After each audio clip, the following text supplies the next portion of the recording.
बिस्मिल्लाहिर्रहमानिर्रहीम। अस्सलामु अलैकुम। Welcome to Al Farooq academy. अच्छा तो स्टूडेंट्स, ऐसे है कि लास्ट टाइम हम लोगों ने एक्सरसाइज 4.4 जो कि इस चैप्टर की लास्ट एक्सरसाइज है उसको हम लोगों ने स्टार्ट किया था। और हम लोगों ने क्या किया था, उसमें क्वेश्चन नंबर 1 किया था। क्वेश्चन नंबर 1 में हम लोगों ने उसने हमें कहा था कि रैशनलाइज द डिनोमिनेटर। तो उसके हम लोगों ने सारे के सारे क्वेश्चन कर लिए थे। उम्मीद है कि आपने वो सारे के सारे क्वेश्चन समझ लिए होंगे, उनको आप लोगों ने नोट्स पे जुबानी कर लिया होगा। अब हम लोग चलेंगे अपने नेक्स्ट क्वेश्चन की तरफ। वो हमारे पास एक्सरसाइज 4.4 इसका क्वेश्चन नंबर 2 है। अब देखें जो क्वेश्चन नंबर 2 है ना, अगर आप इसको देखेंगे तो अक्सर लोग ऐसे पढ़ा रहे होते हैं, अक्सर टीचर्स ऐसे पढ़ाते हैं, वो कहते हैं बेटा इसको आप बुक पे ही कर लें तो एक ही लाइन का इसका आंसर है। तो देखें हम लोगों ने क्वेश्चन अच्छे तरीके से करना है। बाज़ औक़ात वो हमें पेपर में शॉर्ट में दे देता है और इंतहाई आसान सवाल होता है ये। अब इससे मिलता जुलता ना एक क्वेश्चन हम लोगों ने चैप्टर नंबर 2 में भी किया था, तो वो गालिबन तकरीबन एक्सरसाइज 2.5 थी, उसमें हम लोगों ने किया था। तो मैंने तब भी आपको एक बात बताई थी, मैंने कहा था आपको कि भाई हम लोगों ने क्वेश्चन को अच्छे तरीके से अटेम्प्ट करना है कि एग्जामिनर हमें अच्छे नंबर भी दे। तो देखिए हम लोग चाह रहे हैं कि हम लोग बोर्ड में बहुत अच्छे नंबर लें और हमारी कोई ना कोई बोर्ड में पोजीशन भी आए, तो ये हम लोग उसके लिए तैयारी कर रहे हैं। सही है। तो देखिए हम लोग इन क्वेश्चन को करेंगे, तो जिस तरीके से मैं आपको बताऊंगा आप लोगों ने बिल्कुल उसी तरीके से करना है। चाहे आप लोग अपने नोट्स बना रहे हो, आप लोग एकेडमी में टेस्ट दे रहे हो, स्कूल में पेपर्स दे रहे हो या बोर्ड का पेपर दे रहे हो, तो जिस तरीके से मैं आपको बताऊंगा तो आप लोगों ने बिल्कुल उसी तरीके से इसको करना है। तो ये इंतहाई आसान क्वेश्चन है, एक एक लाइन में वैसे इसका आंसर तो आ सकता है, लेकिन हम लोगों ने एग्जामिनर को कुछ ना कुछ करके भी दिखाना है। समझ आएगी नहीं? तो इस तरीके से आप लोगों ने इसको करना है। तो हमें वो कहते हैं फाइंड कॉन्जुगेट। देखिए इस कॉन्जुगेट का जिक्र हम लोग पहले भी कर चुके हैं। अब हम लोग इसका बकायदा एक पूरा क्वेश्चन है, क्वेश्चन नंबर 2 हम लोग इसको करेंगे। ठीक है। तो देखिए इसके हम फर्स्ट पार्ट को अगर देखें, इसने हमें कहा फर्स्ट पार्ट में 3 + √7 है, हम लोगों ने इसका कॉन्जुगेट फाइंड करना है। अब देखिए सारे के सारे मैंने क्वेश्चन लिखे हुए हैं, इसका एक लाइन में आंसर आ सकता है। अगर आप एग्जामिनर आपसे कहता है कि मिसाल है कि क्वेश्चन मैंने आपके सामने लिखा कि 5 + √7 है, इसका कॉन्जुगेट बताएं, आप कहेंगे जिसका कॉन्जुगेट है 5 - √7। मुमकिन है एग्जामिनर इसमें आपको पूरे नंबर ना दे, तो आप लोगों ने थोड़ा सा क्वेश्चन करके दिखाना है हमें पेपर में। बाज़ औक़ात क्या होता है कि बच्चे काम कर रहे होते हैं, उसमें होता है कि कुछ क्वेश्चन जो है ना अनचेक रह जाते हैं। अनचेक रहने की वजह क्या होती है कि बच्चे ने एक लाइन में पूरे का पूरा ना आंसर किया होता है।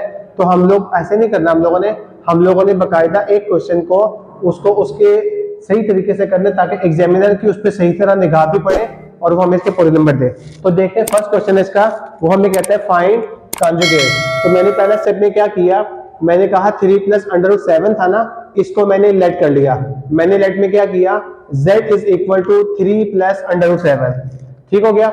जब मैंने कह दिया z = 3 + √7, अब मैं कहूँगा taking conjugate on both sides. अब कॉन्जुगेट में क्या काम करेंगे, मैंने ये z लिखा, z के ऊपर भी बार लगा दी, इक्वल टू 3 + √7, इसके ऊपर भी मैंने बार लगा दी। अब यहां से क्या होगा, z bar is equal to, तो देखिए यहाँ पे हम लोग क्या करेंगे कि 3 + 7 था, इसको मैंने जो बाद में अंडर रूट की वैल्यू लिखी हुई है उसका साइन चेंज कर दिया। ये +√7 है, इसको मैंने -√7 में चेंज कर दिया। तो इस तरीके से हमारे पास इसके फर्स्ट पार्ट का आंसर आ गया। देखिए मैंने आपसे कहा था कि इंतहाई आसान और मुख्तसर क्वेश्चन है, हम लोगों ने एग्जामिनर को कुछ ना कुछ करके भी दिखाना है साथ में। सही हो गया। अब सेकंड पार्ट को अगर मैं देखूं, मैंने इसको भी ऐसे कह दिया, मैंने कहा लेट z = 4 - √15। अब देखें फिर मैंने कहा सेकंड स्टेप में taking conjugate on both side. जब मैं दोनों तरफ का कॉन्जुगेट लूंगा तो क्या होगा, z के ऊपर भी बार आ जाएगी, यहां से 4 - √15, इसके ऊपर भी हम लोग क्या लगा देंगे, बार का साइन लगा देंगे। अब देखें यहां से z बार, यहां पे बार बाकी रहेगी, यहाँ पे जो बाद में अंडर रूट की वैल्यू लिखी हुई है उसके साथ जो साइन है उसको हम लोग चेंज कर देंगे। ये 4 - √15 था, ये किस में कन्वर्ट हो जाएगा, 4 + √15 में। तो इस तरीके से हम लोगों ने अपना सेकंड पार्ट भी कर लिया। तो देखें इंतहाई आसान तरीन क्वेश्चन है ये, इसको आप लोगों ने बड़े ध्यान से समझ लेना है। अब देखें इसका थर्ड पार्ट क्या है, थर्ड पार्ट में वो हमें कहता है 2 + √3, हमने इसका भी कॉन्जुगेट फाइंड करना है। तो मैंने वही काम किया, मैंने कहा let z is equal to 2 plus under root 3, और सेकंड स्टेप में मैंने कहा taking conjugate on both side. तो यहाँ से क्या होगा, z के ऊपर भी मैं बार का साइन लगा दूंगा और 2 प्लस अंडर रूट 3 के ऊपर भी मैं क्या करूंगा, ये बार का साइन लगा दूंगा। तो यहाँ से देखें z bar is equal to, तो मैंने कहा बाद में जो अंडर रूट की वैल्यू लिखी हुई है हम लोगों ने उसका साइन चेंज कर देना है। तो ये 2 प्लस अंडर रूट 3 था, इसको मैंने किस में चेंज कर दिया, 2 माइनस अंडर रूट 3 में। तो इस तरह हम लोगों ने इसका ये थर्ड पार्ट भी कर लिया। अब फोर्थ पार्ट की तरफ देखें, ये भी बिल्कुल यही चीज है। उसने कहा 2 प्लस अंडर रूट 5, तो देखिए यहां से क्या होगा 2 प्लस अंडर रूट 5, मैंने कहा let z is equal to 2 plus under root 5, फिर कह दिया taking conjugate on both sides. तो क्या होगा, यहां से हम z के ऊपर भी बार का साइन लगाएंगे और 2 प्लस अंडर रूट 5 इसके ऊपर भी हम लोग बार का साइन लगा देंगे। यहां से आ जाएगा z bar is equal to 2 minus under root 5। तो इस तरह हम लोगों ने अपने इस पार्ट को भी कर लिया। तो देखिए बड़े आसान सवाल है, कोई भी मुश्किल बात नहीं है। तो आप लोगों ने इसी तरीके से आप लोगों ने इसको अटेम्प्ट करना है। तो बेटा वीडियोस को आप लोगों ने लाजमी लाइक करना है। कोई भी मसला इससे रिलेटेड हो आप लोगों ने कमेंट्स में पूछ लेना है। और अगर अभी तक आप लोगों ने हमारे चैनल को सब्सक्राइब नहीं किया तो इसको फौरन आप लोग सब्सक्राइब कर लें, ताकि हर नई आने वाली वीडियो का आपको नोटिफिकेशन बआसानी मिल सके। अब देखें हमारे पास फिफ्थ पार्ट है, हमने कहा लेट कर लिया z is equal to 5 plus under root 7 है। तो मैंने कह दिया taking conjugate on both side. तो यहाँ से हम लोग क्या करेंगे, ये z आ गया, इसके ऊपर भी बार का साइन लगा देंगे, 5 प्लस अंडर रूट 7 के ऊपर भी हम लोग बार का साइन लगा देंगे। z bar is equal to 5 minus under root 7। तो हम लोगों ने इसको भी हम लोगों ने कर लिया, ठीक है। तो इंतहाई आसान क्वेश्चन है हम लोगों ने जो हम लोग कर रहे हैं। अब देखिए नेक्स्ट पार्ट है, इसमें भी तरीकाकार वही है। मैंने कहा let z is equal to 4 plus under root 15। Second step में taking conjugate on both sides. तो यहाँ से क्या होगा, z के ऊपर भी मैं बार का साइन लगाऊंगा और यहाँ से 4 प्लस अंडर रूट 15 इसके ऊपर भी मैं क्या करूंगा, बार का साइन लगा दूंगा। तो यहाँ से z बार वैसे ही रहेगा, 4 प्लस अंडर रूट 15 किस में कन्वर्ट हो जाएगा, 4 माइनस अंडर रूट 15 में। तो देखें वही बात जो मैं आपसे बार बार कह रहा हूँ कि आप लोगों ने इसको बड़े ध्यान से करना है।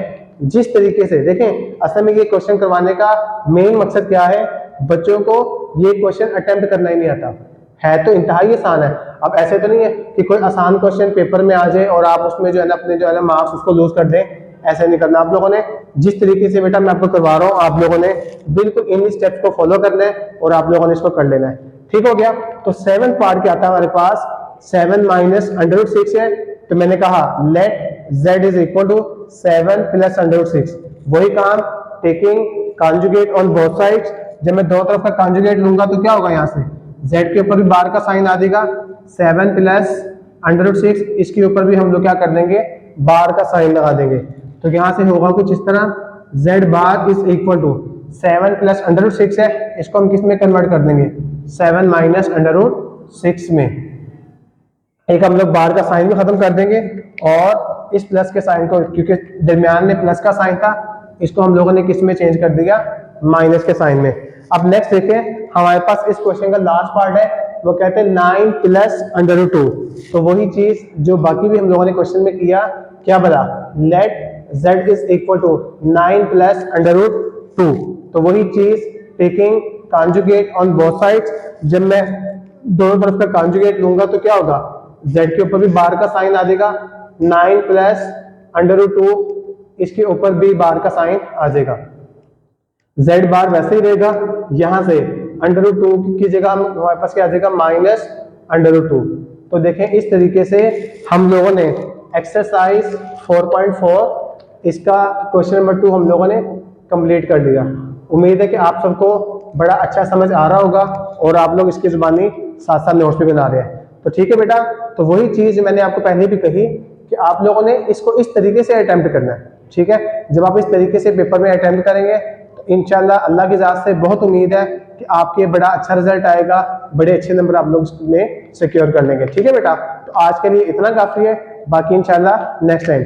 ओके, अल्लाह हाफिज।